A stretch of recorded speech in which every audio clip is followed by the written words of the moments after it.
Well,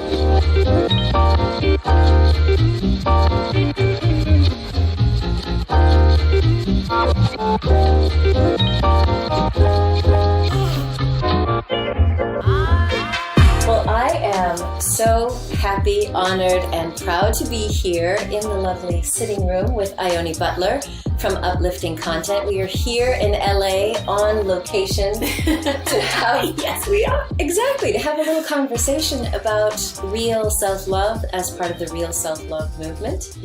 For those of you that didn't see our interview, the lovely Ione is a British actress as well as a voiceover artist, and she's the founder of Uplifting Content, sharing inspiring stories on the web, hosting interviews and the podcast, and now you're doing a lot more public speaking as well. Yeah, something that I've been working on moving into. Yeah. It's awesome. Thank you, and thank you for having me. I'm so glad that we connected and absolutely loved our conversation last time. So I'm super pumped that we get to do it in person. You're a real person. I know. It's like so wild. So thank you for letting us, kind of come Pleasure. and Pleasure. Thanks for coming. Crash the party. So I want to just kind of get back to your origin story, if we could. So what was it that first drew you to America? Was it the desire to be an actor? And it was exactly that. And I think that there's something about America that's always been dear to me. My mum was a travel agent, and so from a young age I've always traveled a lot, and we have a lot of friends and family in the States, and my dad is actually an American citizen. He was born in the Bahamas, but he's been an American for like 25, 30 years. And so there was something when I came to America, I don't know whether it's a time difference or it's the country or what it is, but I just felt excited whenever I was here. This cool thing that like the whole world's just got on with itself and we're just waking up. There's something about that that's really strange. And just the kind of energy. And when I decided, I had a bunch of friends that were acting in the UK and they managed to get some work in the US and were having such a great time. And I just kind of planted the seed to come out here. So I did a month in LA just to see if I liked it, because I think that's always a good idea. Try it before you buy it, move and have some time in the country before you move there. And I just fell in love with it. I hadn't really been to LA before. A lot of people talk about it being flaky and fake. But there's just something about the energy of LA that is more connected to me. People coming somewhere to pursue their dreams and follow their passion. As much as it's hard, I just think I have so much respect for people that do that decide to risk it all to come out and see if they can, follow their dreams. And that's beautiful. And there's just such a can-do attitude, and it's positive. And as much as I was speaking about this on a Facebook Live yesterday, actually, as much as I love England and I miss English people, it's just so negative. Like everyone's like, well, that's not going to work. And they're doing it out of love because they don't want you to fail, Exactly. But they don't realize you're just squashing people's dreams. Like just because you don't want to risk it all doesn't mean I don't want to risk it all. Like, just let people try, So so I came out for acting because I felt that this was more of a place that I connected with. And then the sort of uplifting content movement came from just realizing that I wanted to do more than just kind of be in other people's shows. I wanted to make an impact and help and make a difference. So I'm glad that you brought up the idea of the energy, that you can feel a different vibe when you come to California versus, I moved to the south of France nearly 8 years ago. But the French and the Brits have that same thing in common. Yeah. You present some big, far-fetched idea and they instantly go to why it will fail, why it won't work, why it won't work. So I get what you mean. Like, at least coming to California, yes, everyone has a dream. And most people would say, oh, come on, everyone's trying to make it. But there is this sense of, hey, but we can all do it. We might be the one that just breaks through, right? Yeah. And it's just so beautiful. And I think that, it can be a very hard place and it can be a very depressing place when you're kind of not getting where you want to go. Yeah. And that's why I think that it's very important to kind of have your bases covered and also to build something for yourself, which again is another reason for uplifting content. When you're pursuing acting or music, you're kind of at the mercy of other people giving you work and giving you stuff. And that's why I am so glad that I built my own brand and started doing my own stuff and kind of used that business entrepreneurial mindset to cover my bases. So now, I've taken a couple of years off acting to really build uplifting content and go traveling and do other things. But now I miss it dearly because that's where my heart belongs. Yeah. Now I'm getting back into it, but it's fun because it's coming from a place where I don't need it. Right. You know, all these other things I've been working on are allowing me to act from a place of, it's because I love it, not because I have to pay the bills. Right. And that's a different energy to bring to acting. So I think it's very important that people that come here, or anyone that's pursuing a passion, you don't just do it blindly. You have to come with your business entrepreneurial mind on, unless you get really lucky within a week or a month or a year, great. But you need to have your bases covered. Otherwise it becomes very difficult to be happy and focus on that when you're worried about paying rent or, you know, how to do things. Yeah.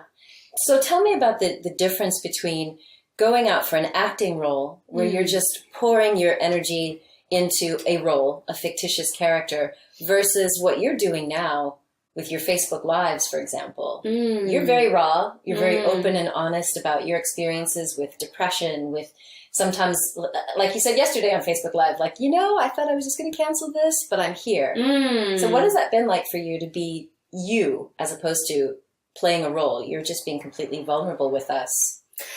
I think that's a good question. And it's hard to answer because the difficulties are the same. The difficulties with acting and what I'm doing all comes down to my doubts and lack of belief and faith in myself. So all the issues, everything that's ever held me back is just me having this niggling thing of you're not good enough. No one cares what you've got to say. You're not a good enough actor. Like, that's always what holds me back in acting. That's always what makes me not want to get up and talk to people or make a video or put something out online. But I guess the difference between the acting, I don't know that there is much of a difference. Wow. Because with both, even with acting, you're still, even though you're playing a different character, you're still putting yourself on the line. You're still being vulnerable. To get to that sort of connected place as an actor, there's so much authenticity and vulnerability that needs to happen. And if you're self-conscious, that can't come out. Exactly. So I think it's a very similar problem. What I like about being able just to talk authentically from the heart with me is it's kind of easier because I just kind of like, all right, just be honest. Exactly. Just say it and be honest. Don't have to learn any lines or anything. Just what is the message you want to get across? What are you trying to say today? Who do you want to connect with? And so I guess that's easier for me than sort of, you know, doing working on another character. But the difficulties are very similar. Got it. And so with Uplifting Content, the whole vision was to share positive energy and messages online because the world needs more of that. So how has it morphed in the last, it's been almost a year and a half? 2 years, actually. It was 2 years 2016, in March. that's right. Yeah. So it's going on 2 years that you've been doing this. How has it morphed into, like, now what you're doing? You do your Facebook Live. You also do an interview show that gets into the podcast network. You're sharing. You truly are doing what is uplifting, and that is sharing other people's stories. It's not like it's just the Ione show. You're really highlighting other people and their missions and their companies and what they're doing. Totally. So it's definitely been a journey. The original idea was like a production company, like Soul Pancake, where we make sort of uplifting viral content. And I started it with a friend who's an amazing human, very successful influencer. He was just so busy that he had so much going on, he just couldn't give time to it. I didn't have the skills or the resources to be a one-woman production company and get out quality of that caliber. And so then the idea became, you know, we create and share uplifting content so that it's not just me doing it, it's other people. And I had this idea of like a hub of inspiration. And then so we did that for like a year. And then I went traveling and asked the uplifting content community to guide me on my travels and make suggestions on places I should go and things I should do. And I'd make videos about it and try and connect with some of them. And that was really fun. And I think it was last year I really sort of, before it was like a faceless organization, it was just uplifting content. And then actually originally it was Unified Soul Theory. And then I had a friend that said, you know, faceless organizations don't really change the world. It's people that people connect to. And exactly. We connect to you as the face, as the messenger, as the voice. Right. Yeah. And I was reluctant to do that because my previous business partner that I started it with was like, it's not about us, it's about the message. And I was like, okay, it's not about me. And I thought that it was selfish for me to put myself out there. And so I didn't put anything Ione related on the page. And then so last so sort of the beginning of the second year, I started to do more of that, started to connect. I love talking to people. I love offering advice. I love helping people. And so then I started doing the Facebook Lives, and there would be amazing ones where we'd have like 20,000 people and hundreds of comments, and it would be just them sharing stuff and me reading their comments and other people asking for advice and me giving it and reading other people's comments. And they were so much fun. So we did that for a little bit, and my interviews and stuff, because I just love interviewing people like yourself. And then the Facebook algorithm changed recently, and that kind of really just undermined and killed a lot of stuff, which was really stressful. And it still is stressful to a degree. But what I loved about it was, as much as I thought that it was the end of the world and I was super furious with Facebook and I was like, all this organic reach has died, it then forced me to adapt or die. Is one of the most important lessons that I think we really need to get to. The only thing constant is change. And a lot of people think that they can just carry on doing the same thing. It's not going to work. No. You need to adapt or you will lose out. And again, that is another example of what Facebook did. It reminded me that you cannot just rely on this one thing and do the same thing every day and expect that to, carry you. And so with those changes, then it forced me to look at other places and things to do outside of Facebook, which was, working on a book and getting more into speaking. And really, that's what I want to do. I don't want people to be stuck on a Facebook page. I want people to be taking action, connecting, doing stuff. So there's been a lot of things moving and changing and evolving, and yes, here we are today. And here we are. Yeah. So tell me a little bit about what you see as your future moving forward. We know that there's going to be a book, and you're going to be curating as well, right? Yeah. You're going to be inviting other people to share. Yeah. So you've got the book. She's got speaking engagements, appearing on big stages here and probably abroad coming soon. Hopefully, yeah. Yeah. And so what do you really want to see Uplifting Content develop into as we move forward? I would like it to be a movement. So there's different elements to it. There's creating and sharing uplifting content, which I do, and share other people's. I love it when other people send me their stuff. It's kind of encouraging people to make things and share those on the platform. There's also, for me, what's really important, the whole point of uplifting people is that when we are operating in a higher level of consciousness, we've got this higher vibrational energy, that is the place that we can create our dream lives. That's the place that we create change from. So I do this, it's not just to share fluffy cat videos. And not that I ever share fluffy cat videos, but we do this to lift people up, to remind them of what they're capable of. And so uplifting causes is another thing that I'm really passionate about. Telling people, showing stories of people that are doing things for other people, to remind you that, there's so much that happens in the world. It's very easy for us to feel like I can't make a difference. There's so much wrong where, who am I to make anything better? You are everything to make anything better. And that's what, if only everyone knew that, then the world would be changed instantly. So it's, even if I can just encourage somebody to go out and smile and go out and connect and be nice to people on a day-to-day basis, or reach out to a family member and offer help, ideally go and volunteer or start a cause, or, just do anything where you're making a difference. Yeah. That's the point of it. And so it's really just to kind of, create a movement. I had an idea of a foundation where all of it's about, the community sharing or sharing suggestions and sharing causes and sharing content, and then us either doing videos about it or interviewing people and sharing it back. And it's just about building the community. And with the changes on Facebook, it's just finding a way to connect with the audience again, because I've lost that ability to connect with the audience without having to pay for it. And because I don't have a huge budget, it's difficult to do that. So it's fine. I'll figure it out. Yeah. I'm going to keep going. I just see it as being like a movement, an uplifting movement. Yeah. And one of the things that I was inspired to invite you for is to support the Real Self-Love movement as one of our Real Self-Love leaders. Yeah. And that movement, very much like what you shared about uplifting content, my desire was for our community to be able to connect online, if that's where you are, but also in person. So we have live events, just in a couple of weeks' time, we'll be in Copenhagen. Amazing. Doing the Real Self-Love Days for 2 days in Copenhagen. And then we're going to do them in the US in November. That's amazing. Because I feel like as much as we feel connected online, when you actually get to meet some of the people you've been connecting with, it's like we instantly already know each other, and there's this space. So one of the things you just talked about was like creating this energy, like we're raising the consciousness, we're raising this vibration. And what I found is that when people are baked in or swimming in, whatever metaphor you want to use, when we're really swimming in this idea that I'm going to recognize you for who you are, and you, and we're going to celebrate what's good in you, what's going on in you, that mirrors back self-worth. And then as people start to really experience, wow, this is what self-love could feel like, then just like you say, we can create from that space, we can go higher. We can start to imagine ourselves actually moving even further in this world to make a difference and to connect.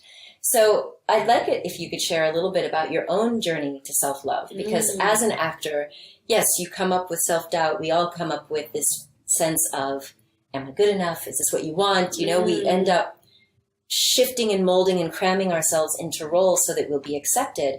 But at the end of the day, whether the director or the casting person chose you or not, you still have to come back to that sense of, I'm good enough, I'm lovable.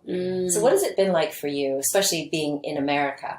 I mean, it's been a really interesting journey. Growing up, I was very, very lonely as an only child, raised by a single mother, and I wasn't very happy. Well, no, because I didn't talk to my mum very much, and she wasn't very nice. She was very mean to me. In fact, like, I wanted people to adopt me, and like, it was just horrible. And we've had an amazing conversation about it since, in which we've like really connected, and she was like, you know, I wish I was there for you more. And now we're great. But because of that, I just felt the significance was really important to me. I wanted to feel significant. I wanted people to like care or know about me or whatever. And so that's where the acting thing came from. Just feeling like, if I'm in this, then people will know me or want to talk to me or want to connect. Which is a bad reason to want to get into performing, because you're going to be let down a lot. Exactly. That shouldn't be what it was. Luckily, that then developed into the joy and the love of acting, and just that feeling of when you're immersed in another character, how beautiful that is. Yeah. Absolutely loved it. And so the whole acting thing was in some moments the best thing ever, and then at sometimes like it brought me down, because you want this thing so badly, and when you don't get it, it really is difficult. So I'd got into a network marketing company before I moved to the US. Really? Yeah, and I don't do it anymore. But what I loved about it was it got me into the habit of reading, and personal development was a huge part of this company, and that completely changed my life. Reading books on personal development, on mindset, on business, transformed my life. And that really changed everything, because it made me realize a lot of the depression, a lot of the stress and anxiety was to do with the things that I was thinking about myself. I didn't realize that the voice in my head is not who I am. I didn't realize that those voices weren't true, and I listened to them. My mindset was, I hate myself. No one's ever going to love you. You're never going to make it. You're worthless. It's horrible. For years, that was what the voices were, and I believed it. And then when I started to read all these books and understand and get into personal development, I shifted out of that. And so that was the beginning of the self-love, understanding that I'm not my thoughts, that I am worthy, that I am enough. And then moving to America was amazing, because it was like taking this big step. I urge everyone to move to a different country, because it really forces you out of your comfort zone, and it's just like, it's like a nice kick up the butt for life of like, here we go, try something different. So that was a good reset. But again, with that came challenges. Like, I didn't have my friends who'd known me all my life. I didn't have those relationships. They take time to cultivate and grow. And so I got very lonely again, being out here sometimes. And so like my mood and depression comes and goes like this. And now I'm at a place where I, again, the Facebook Live I did yesterday, I talked about this. I know when something is up. I know when I'm starting to feel that onset of things aren't quite right. I'm worried about something. I'm not feeling confident about something. I'm holding myself back. I'm feeling fear, because I wake up feeling dread, anxious, worried. And through like October till about March, last October to March this year, I was very depressed, like didn't want to do anything, just felt horrible. And fortunately it shifted. And it's just amazing how I'm aware of that, but some people aren't aware of that. So what do you do to shift out of it? Or what did you do to get through that period? That's a long period. It was a long time, and it was really tough, and it was very frustrating, because I'm like, I just want to be me again. Like, I just want to be able to function and get stuff done.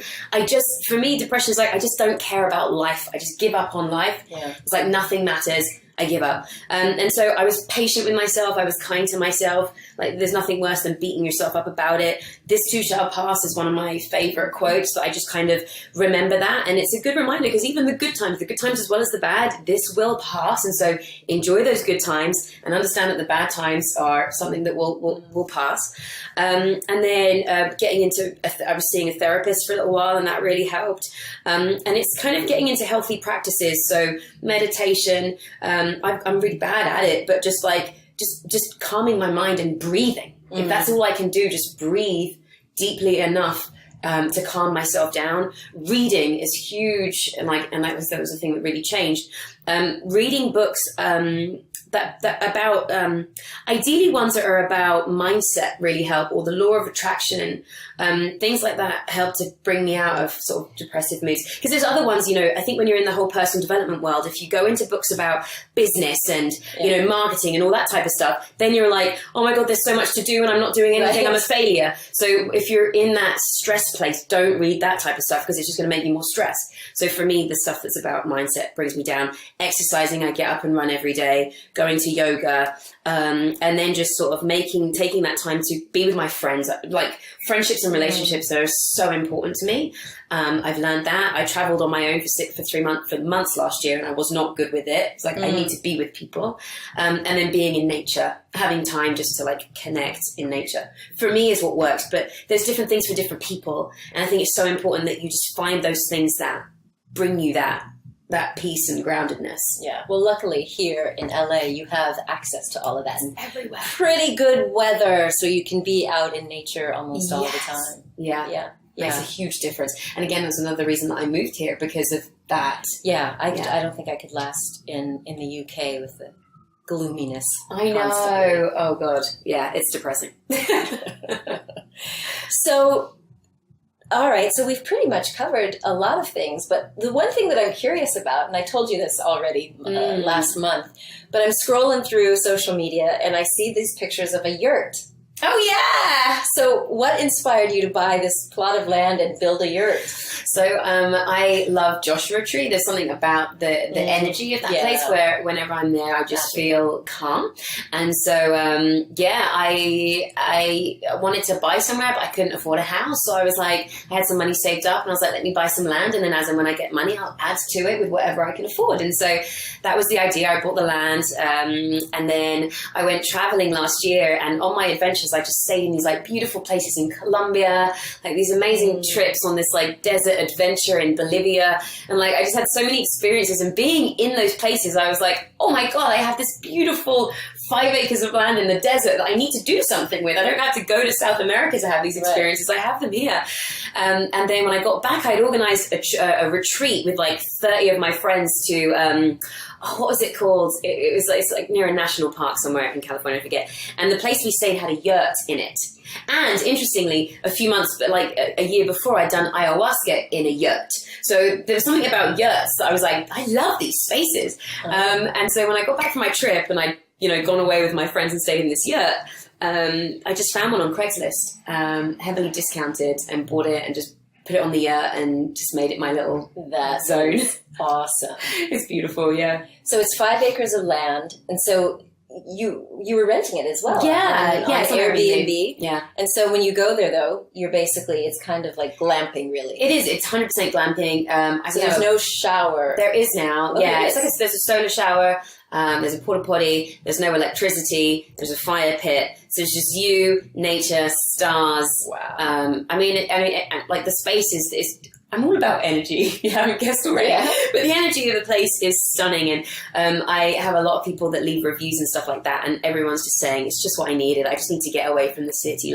We just need to go out and connect sometimes. And I like fancy things. So for me, it's the best of both worlds. I can go and be in the middle of nowhere and silence and stars, and then be in this beautiful space with a comfy bed and sheets and just enjoy a night or two.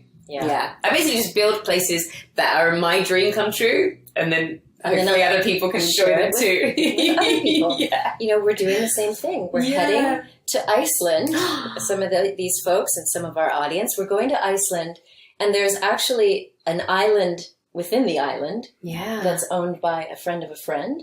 And he has built, I think, 3 Mongolian yurts. Yes! Mine's a more contemporary yurt, but those are the originals. Yeah, so we're going there to connect with nature. Oh, that sounds amazing. Yeah. That sounds amazing. And it is. I find that it's the same thing, that once you just unplug and you get back in touch with kind of the raw physical beauty, you remember who we really are. Yeah. Like, we think that we're all this tech and that we're all this, refined social stuff, but, we are still these spiritual animal beings. Yeah. And we can connect with nature to kind of reconnect to that sense of what's really important in life, so that when you go back and you reintegrate into your life, you bring a little bit of that with you. Yeah. It's so good to do, just from time to time. Turn the phone off, get a book, or just sit and be and talk, without all the devices. Yep, we need it more. Well, this has been such a lovely conversation. Yes, it has. Was that it? I mean, thank you for allowing us to be here in your home. My pleasure. Thank you for coming. To connect, because I thought, well, gosh, I'm going to be in LA. Yeah, that'd be so silly. Like, if you're 10 minutes down the road and we're doing this online. That would be awful. Well, my friends, if you would like to stay connected with Ione and her wonderful content, just visit @Uplifting Content on Facebook and all the other social media channels. Yeah. And you'll have to give us the link again for the yurt. So if you'd want to go to Joshua Tree and go out and have a little glamping experience, we'll give you the link for that as well. So what parting words would you have for our guests who are also really trying to find that courage to be themselves and to find that self-love within? I would say everything is within you. You are everything. You're complete. You're whole, and never forget that. Anytime you hear that kind of nagging voice or self-doubt, just put it in check. And remember to be your own best friend. Sometimes we say things to ourselves that we would never say to other people, and it's just important to keep. I had a therapist, sort of meditation guy, that would keep doing this thing. He does this thing where he's like that, and it's like, that's how we should be with ourselves. Just remember, we need to take care of ourselves. So there you have it. Thank you for being here, my friends. As you know, I believe that you are a gift to the world. So share your presence with passion. Much love. Bye. Thanks. Thanks so much for tuning in. If you liked this episode, then please like it and share it with someone who needs a little positivity in their life. Be sure to subscribe to the podcast and check out our YouTube channel, Pennington Media. And be sure to follow me on Facebook @Dr. Andrea Pennington. And if you haven't already, please join the Real Self-Love movement at realself.love.